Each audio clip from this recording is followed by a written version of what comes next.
So hello and welcome guys. Yes, new chair. હા, આજે પણ હું એક મૂવી લઈને આવ્યો છું. રાધા ચૂડલો પહેરશે મારા નામ. એવું હું નહીં કહેતો, મૂવીનું નામ છે. સો મૂવીના સ્ટાર્ટિંગમાં જાલિમ સિંહનું ઘર બતાવવામાં આવે છે. અને જાલિમ સિંહ કોણ છે? જાલિમ સિંહ આ છે.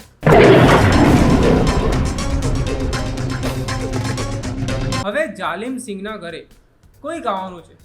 હું હાલ નહીં કહું કોણ આવવાનું છે અને એના માટે આ હાર ક્યાં લગાવો એ આ વ્યક્તિ ક્યારનો વિચારી રહ્યો છે.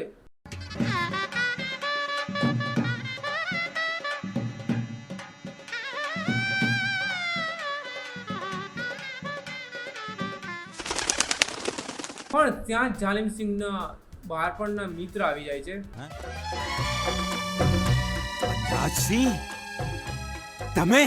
જય માતાજી ઠાકોર. જય માતાજી, જય માતાજી. પણ આ તૈયારી એમના માટે નથી. તમે અમારું આવું ભવ્ય સ્વાગત કરશો એ તો અમને કલ્પના પણ નહોતી. આ બધી તૈયારી તમારા સ્વાગતની નથી. ભાભીજીએ તો ટોટલ પોપટ ફ્લોપ કરી નાખ્યો.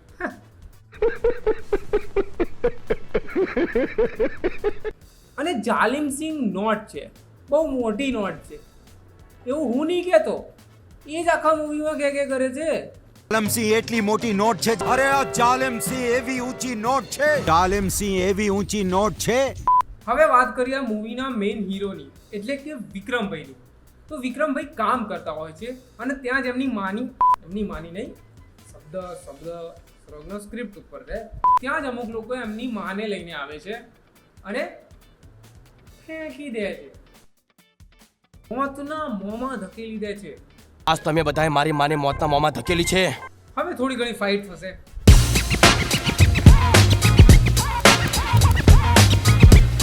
હવે તમને અને મને એવું લાગે છે કે આ ગુંડા કંઈક જાલિમ સિંહના હશે કે કોઈ અલગ વેર ઝેરના ગુંડાઓ હશે, પણ એવું નથી. ના ના ના ના, હું અને મારી બેન જોવા માંગતા હતા કે જાલિમ સિંહના જુલ્મોને ધૂળ ચાટતા કરી શકે એટલું બળ તારા બાવળામાં છે કે નહીં. યાર આવી રીતે જોવાનું પણ તો માના મોતના મોંમાં ધકેલી. આજ તમે બધાએ મારી માને મોતના મોંમાં ધકેલી છે. હવે મેં કીધું હતું ને કે જાલિમ સિંહના ઘરે કોઈક આવવાનું છે, તો જાલિમ સિંહના ઘરે એમની દીકરી આવવાની છે જે ફોરેનથી આવે છે. અને જાલિમ સિંહની દીકરી કોણ? જાલિમ સિંહની દીકરી. ના ના, હું મજાક નથી કરતો, એનું ઇન્ટ્રોડક્શન જ આ છે. ઠાકોર જાલિમ સિંહની દીકરી છે હું. ઠાકોર જાલિમ સિંહની દીકરી, ઠાકોર જાલિમ સિંહની દીકરી ને ઠાકોર જાલિમ સિંહની દીકરી નહીં. મારી દીકરી છે. હવે જાલિમ સિંહની દીકરી ગામમાં આવતા જ એક્સિડન્ટ કરી નાખે છે. Normal girl things. સોરી. એક ડોસા આંધળો છે તું? ભગવાને તને આંખ નથી આપી કે મરવાનો શોખ છે તને? અરે યાર, પેલા કાકાને કોઈ ઊભા કરો યાર. આ બધું શું છે?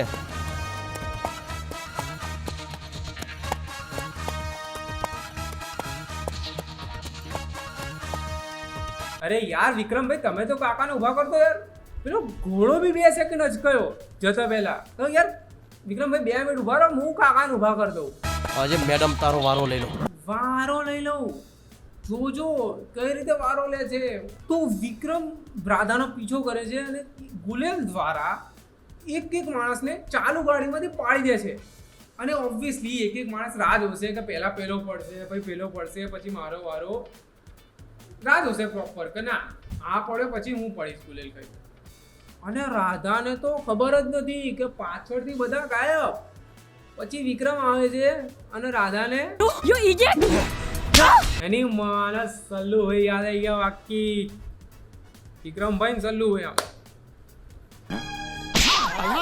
હવે વિક્રમ રાધા જોડે પૈસા માંગે છે. પેલા કાકાને તારી જીપની હડફેટી લીધા, એની દવાના પૈસા હું માંગુ છું, સમજી? મારી પાસે પૈસા માંગે છે તો? એ ગવાર, આવા તો કીડા મકોડા રોજ મરે છે અને મરતા જ રહેશે. My foot, I don't care. એટલે કાકા ગયા. સોરી, થોડો શબ્દનો પ્રયોગ થઈ ગયો તો ત્યાં, તો મેં કટ કરી દીધું એડિટિંગમાં. પણ કાકા ગયા તેલ લેવા, આપણે તો પપ્પી કિસ કરીશું યાર. પેલા કાકાને કોક ઊભા કરતો ને યાર. એવું હોય તો આપણે જઈને ઊભા કરી દઈએ યાર. જીવતા જાગતા માણસોને કીડા મકોડા કહેવાની સજા છે આ. હા સજા. આવી સજા તો ઘણા લોકોને આપવા માંગતા હશે. ચીફ વિક્રમભાઈ કિસ કરીને રાધા જોડેથી પૈસા પણ લઈ લે છે અને રાધાનો પાકીટમાંથી ફોટો પણ લઈ લે છે. અમુક ટોક્સિક બીએફ નીચે એમ. હવે આ પણ છે એક વિક્રમનો મિત્ર, એ કંઈક મિમિક્રી કરી લે છે. તો આના બસ બે જ કામ છે. વિક્રમભાઈ કંઈક કહે તો એનું કામ કરવાનું, અને વિક્રમભાઈ કંઈક કામ કરતા હોય તો એમની પાછળ ઊભું રહેવાનું.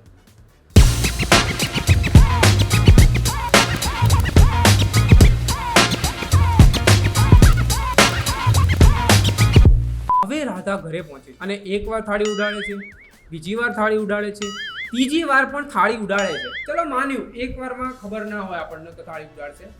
બીજી વારમાં એમ થાય કે ચલો બીજી વાર તો નહીં ઉડાડે, ચલો એક વાર ઉડાડી દો. પણ ત્રીજી વાર વાળાને તો ખબર હોય કે હવે એને બીજી ઉડાડી તો હું હટાઈ લઉં સાઈડમાં.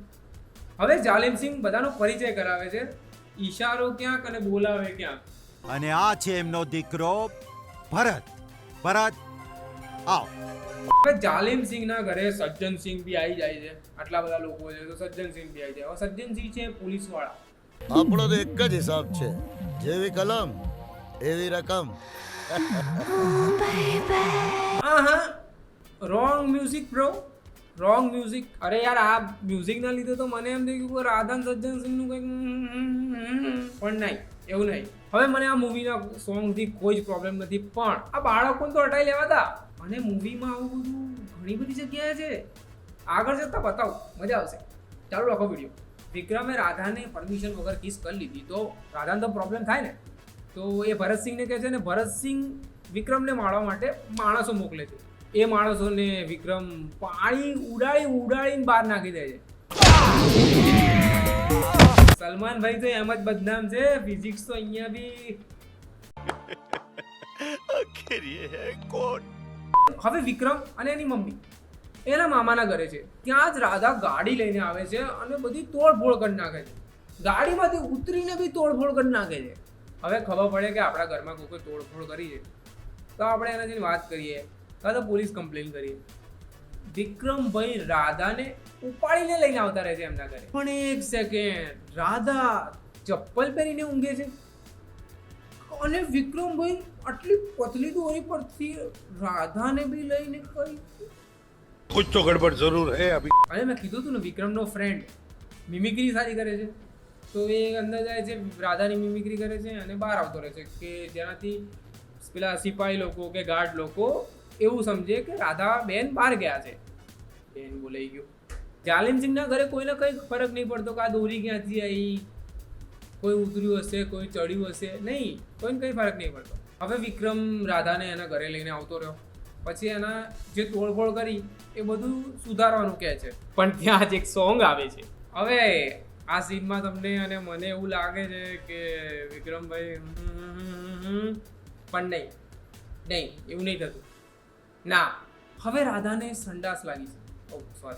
હવે રાધાને ટોયલેટ લાગી છે અને એ જંગલમાં ટોયલેટ કરવા જાય છે, મતલબ વનવગડામાં ટોયલેટ કરવા જાય છે. અને વિક્રમભાઈ એના ફ્રેન્ડને મોકલીને ફરીથી મિમિક્રી કરાવીને ડરાવે છે રાધાને. તો રાધા દોડતી આવીને અને પછી તમે બધા ડર્ટી માઇન્ડ છો. સપનું જોવે છે રાધા. Moving on. હવે રાધાને વિક્રમની થોડા બાલવાડી છાતી પર ટેટુ જોઈને યાદ આવે છે કે આ તો એનો નાનપણનો પ્યાર, જેના જોડે વર વહુ રમતી હતી. અને એવું નથી કે એક વાર બે વાર રમતી હતી, ગમે ત્યાં રમવા માંડતી હતી. રાધાને વિક્રમ વર વહુ રમે છે. બર્થડે પાર્ટીમાં બી રમવા માંડતી હતી વર વહુ. હવે જાલિમસિંહને નથી ગમતું કે આ લોકો વર વહુ રમે છે. જાલિમસિંહ વિક્રમને મારવા જાય છે અને આ કાકાને કહો કે બીડી સળગાઈ દે. કોઈ કંઈ નહીં બોલતા, સળગાઈ દો બીડી કાકા. હવે બધા ભેગા થઈને નાના વિક્રમને મારે છે. પણ નાના વિક્રમને મારે છે ત્યાં પાછળ આ ભાઈ હોય છે અને નાના વિક્રમની મમ્મીની પાછળ બી આ ભાઈ હોય છે. આ મારામારીમાં વિક્રમ મરી જાય છે. પણ તમને બી ખબર છે ને મને બી ખબર છે કે વિક્રમ તો મોટો થઈ ગયો છે, તો મરી થોડી જવાનો. એટલે ચમત્કાર થાય છે અને વિક્રમ સવારે જીવતો આવી જાય છે એના ઘરે. પણ એની મમ્મીને બીક લાગે છે કે જાલિમ સિંહ આવીને આને ફરી તો એની મમ્મી અને એના મામાના ઘરે મૂકી આવે છે. મામાના ઘરે કેમ કે મામા એને ટ્રેનિંગ કરાવશે. કરહર મેદાન ફતેહ. હવે રાધા ફ્લેશબેકમાંથી બહાર આવે છે. પણ એક મિનિટ, રાધા તો વિક્રમના મામાના ઘરે હતી જ નહીં, તો એને કેવી રીતે ફ્લેશબેકમાં એવું શું દેખાય? ઓ સોરી હો ભાઈ, અમુક લોકો મને આવી કોમેન્ટ કરશે. હવે રાધાને ખબર પડે છે કે વિક્રમ તો એનો વિક્રમ છે, તો એના પર સૂઈ જાય છે. અને પછી સવારે નાવા જાય છે. ત્યાં વિક્રમ એને કહે છે અહીંયા કોઈ નથી આવતું. કોઈ નહીં આવતું. ત્યાં ભરતસિંહ આવી જાય છે. હવે ભરતસિંહ અને ભરતસિંહના પપ્પા એટલે કે વનરાજસિંહ સજ્જનસિંહને પૈસા આપે છે અને વિક્રમને ખોટી કલમ લગાડીને જેલમાં મૂકી દે છે. પણ હવે તો રાધાને ખબર છે ને કે વિક્રમ એનો વિક્રમ છે, તો એ આવીને બચાવી લેશે. હવે વિક્રમ ઘોડા ઉપર હવેલી જઈને તલવારથી માંગમાં લોહી પૂરી દે છે. આઈ મીન માંગ પૂરી દે છે. લોહી માંગ. હવે જે આ તલવાર છે ને એ બહુ ચમત્કારી તલવાર છે. એક સીનમાં ગાયબ થાય છે, એક સીનમાં પાછી આવે છે.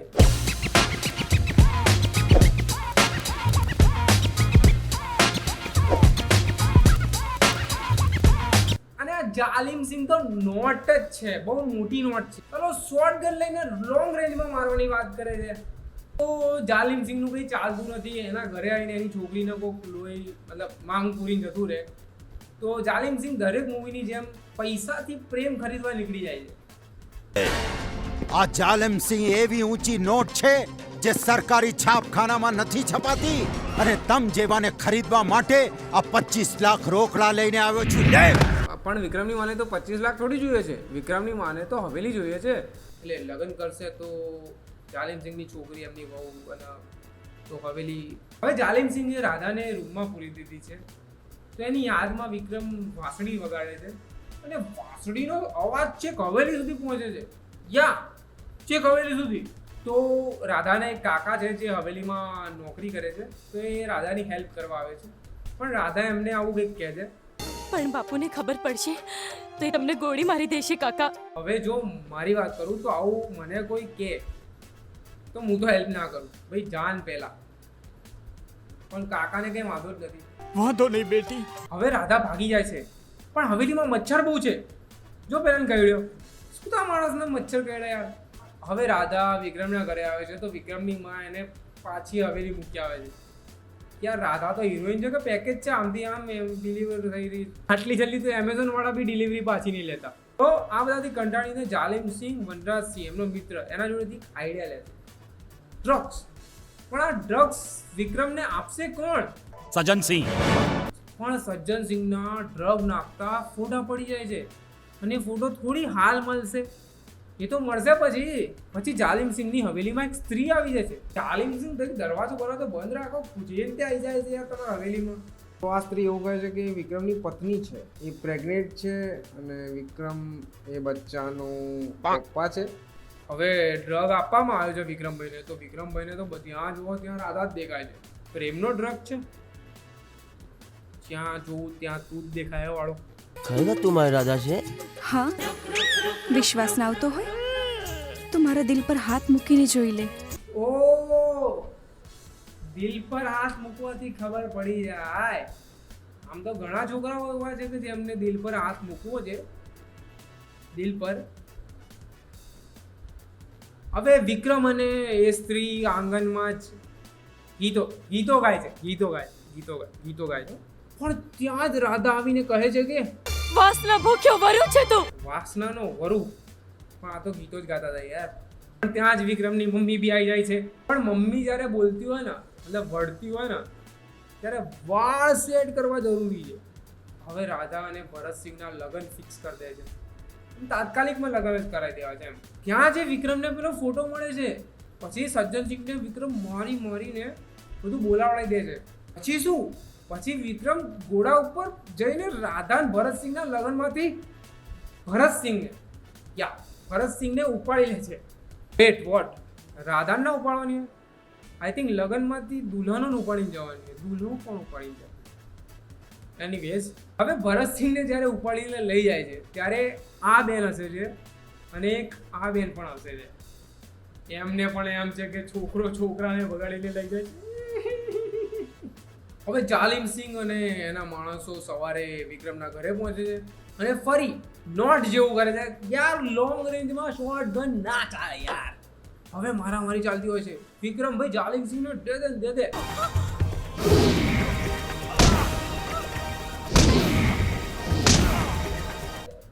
ત્યાં જ રાધા એને 2 ઓપ્શન આપે છે. વિક્રમ છોડી દે મારા બાબુને, નહીં તો હું તારો જીવ લઈ લઈશ. છોડી દે મારા બાબુને, નહીં તો હું મારો જીવ આપી દઈશ. અને તમને કહી દઉં, રાધાને 2 ઓપ્શન આપવા બહુ જ ગમે છે. નાનપણમાં બી 2 ઓપ્શન આપે છે એને. તું મને ચૂડલા પહેરાવ અને મોતનો ડર લાગતો હોય તો રાખડી બંધાવી લે. પણ કહાનીમાં ટ્વિસ્ટ, સજ્જન સિંહનું હૃદય પરિવર્તન થઈ ગયું હોય છે. કઈ રીતે? પણ વિક્રમના હાથના હથોડા જેવા માર ખાધા પછી છે ને મારું હૃદય પરિવર્તન. અને બધું કહી રહ્યા છે કે વનરાજસિંહ અને ભરતસિંહ બધાને ઉલ્લુ બનાવે છે એક્સેટ્રા એક્સેટ્રા. હવે ભરતસિંહ અને વનરાજસિંહનો તો ભાંડો ફૂટી ગયો, તો એ રાધાને કેદ કરી લે છે.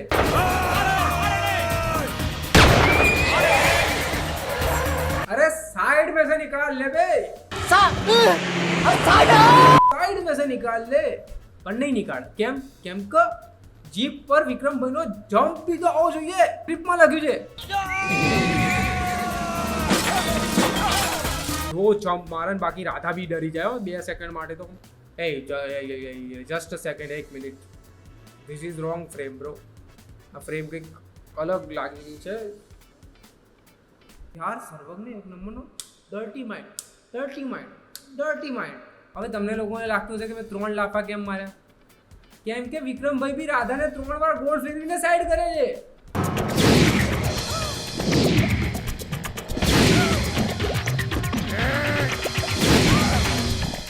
હવે એ લોકો કિચડમાં લડવા જાય છે અને જે કિચડમાં વ્યવસ્થિત હું ઊભો બી ના રહી શકું અને અમુક લોકો ઊભા ના રહી શકે એવા કિચડમાં લોકો કૂદકા મારે છે. એ આ ફાઇટ સીનમાં એન્જોયમેન્ટ છે એની માટે તો એવું લાગે કે આ વોટર પાર્ક છે. લા ઓબ્વિયસલી વિક્રમ ફાઇટ જીતી જાય છે અને કિચડવાળો રાધાને ચૂડલો પહેરાવે છે. નહીં, 1 મિનિટ, સોરી. કિચડવાળો થઈને રાધાને ચૂડલો પહેરાવે છે. હવે મૂવીમાંથી શું શીખવા મળ્યું કે ગરીબ લોકોના ઘરે એકદમ ચોખ્ખા ને નવા વાસણ હોય છે. અમારી ગરીબી ખરીદવા આવ્યા છો? અને ગરીબ લોકો 10,000 અને 25,000 આપતા અચકાતા નથી અને 10,000 ખીચામાં જ રાખે છે. બાકી તો ગાડી તો શું, આ કપડાં પણ ભાડાના છે. કેટલા જોઈએ છે? 10,000. ભરત આપી દે ને. તો ગાઈઝ આ વિડીયો માટે આટલું જ. અને જો તમને વિડીયો ગમ્યો હોય તો લાઈક કરી દેજો અને કોઈ પાર્ટ ગમ્યો હોય તો કમેન્ટ કરી દો. પોતાના મતલબ વિચારો પણ કમેન્ટ કરી દો. અને વિડીયો બનાવવામાં બહુ મહેનત થઈ છે. 2-3 વાર મૂવી જોવા પડે છે અને આટલા વાગે રેકોર્ડ કરવું પણ. તો શેર કરી દેજો અને તમે નવા હોવ તો સબસ્ક્રાઈબ કરી દેજો. બસ આટલું જ. Bye bye.